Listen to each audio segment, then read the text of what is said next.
La Belle au bois dormant. Le roi Stéphane et la reine Oriane vivent heureux. Il ne leur manque qu'un enfant pour que leur bonheur soit complet. Un jour, leur vœu est exaucé. La reine donne naissance à une adorable petite fille qu'ils nomment Aurore.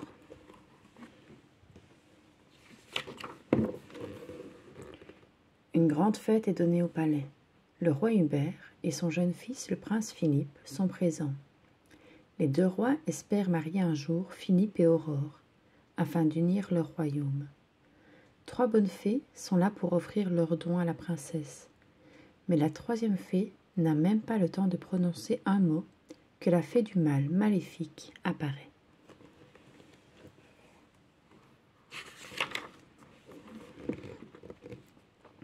Vexée de ne pas avoir été invitée, Maléfique jette un mauvais sort à la princesse.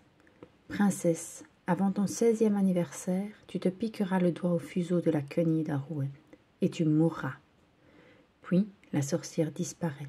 « Je peux adoucir le sortilège, dit alors Pimprenelle, la 3e fée. Petite Aurore, si tu te piques le doigt à un fuseau, tu ne mourras pas. Tu sombreras dans un profond sommeil. Seul un baiser d'amour t'éveillera. »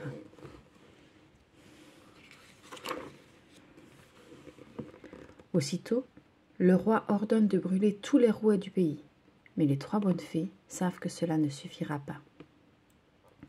Elles décident alors d'élever Aurore loin de tout et de la cacher dans une chaumière au milieu de la forêt. « Nous oublierons nos baguettes magiques et nos pouvoirs, » ajoute Flore. Le roi et la reine acceptent la proposition des fées.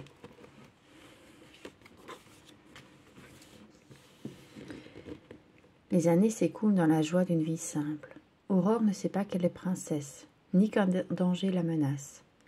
Maléfique est toujours à sa recherche. Les 3 bonnes fées se préparent à fêter les 16 ans de la jeune fille. Elles l'envoient ramasser des baies sauvages dans la forêt, le temps de lui confectionner une robe et un gâteau. Les fées se mettent à l'ouvrage, mais sans grand succès. La princesse cueille des fruits en chantant. Un cavalier traverse la forêt et l'entend. Fasciné par cette si jolie voix, il s'approche de la jeune fille. Les 2 jeunes gens sont charmés l'un par l'autre et dansent sans savoir qui ils sont, le prince Philippe et la princesse Aurore. « Dites-moi où vous habitez, » demande le prince. « Dans une petite chaumière, au milieu de la forêt. Venez me voir demain, » répond Aurore en le quittant.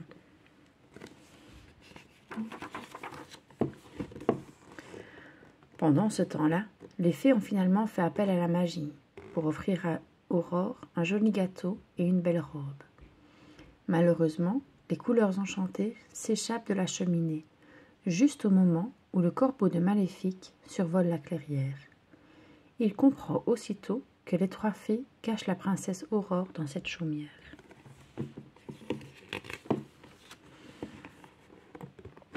Les fées annoncent à Aurore que le lendemain, pour ses 16 ans, elles la ramèneront au château, chez ses parents, le roi Stéphane et la reine Oriane. « Mais j'ai rencontré aujourd'hui un merveilleux jeune homme, et il viendra me voir ici demain, » s'écrie Aurore. Les 3 fées conduisent quand même la princesse au château, et la laissent se reposer. À peine les fées sont-elles parties qu'une étrange lumière apparaît. Aurore la suit jusqu'à une haute tour.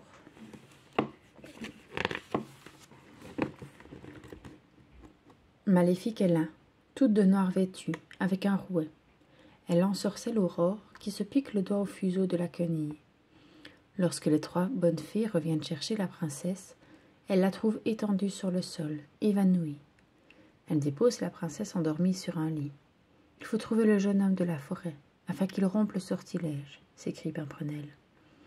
Pour que personne ne se rende compte de rien, les fées endorment tout ce qui vit au château.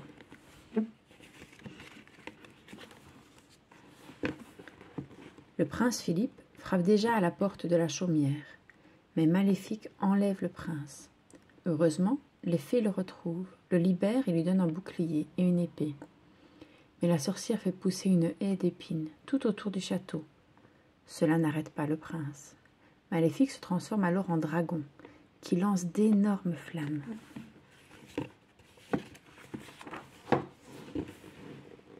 Soudain, le prince lance son épée avec une force extraordinaire. Elle se plante dans le cœur du dragon qui s'écroule mort. Maléfique n'est plus. Le prince retourne au château et se précipite dans la haute tour.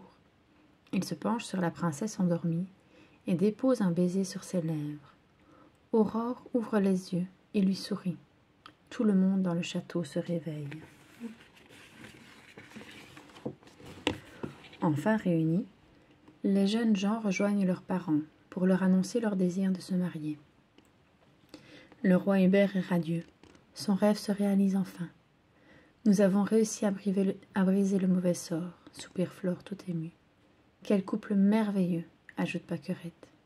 Puissent-ils vivre éternellement heureux, conclut Pimprenelle.